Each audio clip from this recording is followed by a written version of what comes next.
Bismillahirrahmanirrahim. Assalamualaikum warahmatullahi wabarakatuh.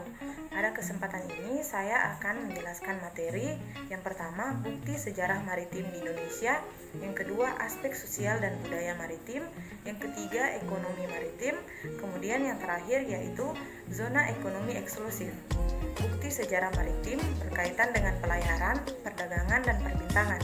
Salah satu bukti terkuat yang menggambarkan perahu tradisional Nusantara pada masa Hindu-Buddha ialah relief-relief yang dipahat pada Candi Borobudur. Temuan arkeolog membuktikan budaya penggunaan perahu diketahui berdasarkan gambar hiasan di periuk, pahatan atau goresan di batu, lukisan di gua, dan relief Nidekara Perunggu. Kemudian sejarah perdagangan di Indonesia sudah dimulai sejak zaman prasejarah. Terbukti dengan ditemukannya nekara, manik-manik, dan alat-alat logam yang menyebar dari Sabang hingga Merauke. Manik-manik kaca Indo-Pasifik yang menyebar di seluruh kawasan Indonesia hingga Pasifik merupakan bukti nyata terjadinya perdagangan antar bangsa dan lebih meningkat berkat adanya hubungan maritim yang menggunakan kano atau perahu. Kemudian ilmu perbintangan berguna sebagai pedoman arah pada pelayaran malam hari, karena berlayar pada siang hari mudah mengetahui arah mata angin. Kemudian kita membahas kerajaan yang bercorak maritim. Yang pertama yaitu Sriwijaya. Sriwijaya merupakan kerajaan bercorak Buddha yang didirikan oleh Dapunta Hyung Sri Jayanangsa pada tahun 682 Masehi. Prasasti yang ditinggalkan oleh kerajaan Sriwijaya menunjukkan Sriwijaya sebagai kekuasaan maritim yang menguasai perdagangan di Selat Malaka dan melakukan perluasan ke berbagai wilayah seperti ke Pulau Jawa. Kemudian yang kedua yaitu Kerajaan Majapahit.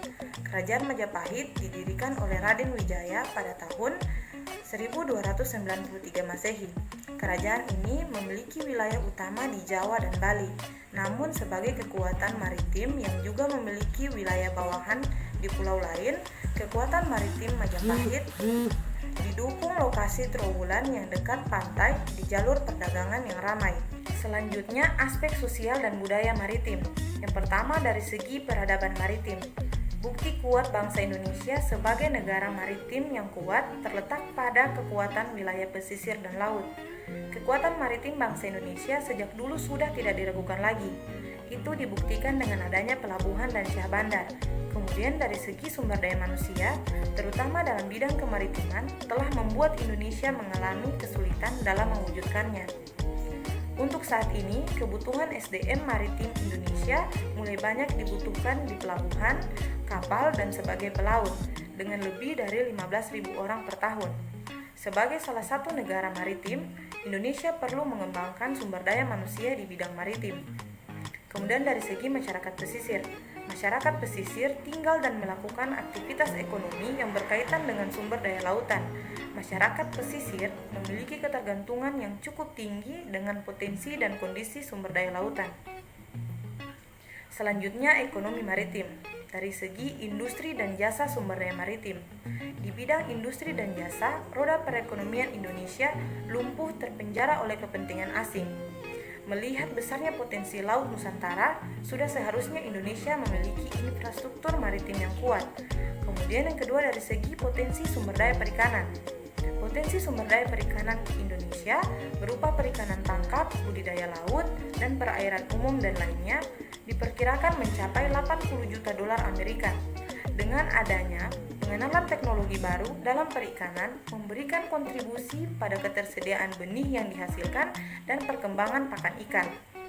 Kemudian yang terakhir yaitu zona ekonomi eksklusif. Zona ekonomi eksklusif adalah zona yang luasnya 200 mil laut dari garis dasar pantai.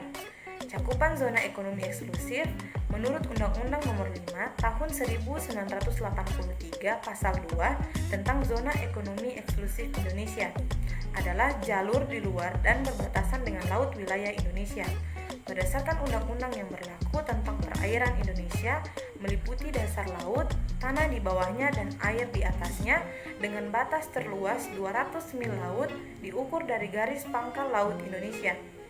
Kemudian hak dan kewajiban negara di zona ekonomi eksklusif.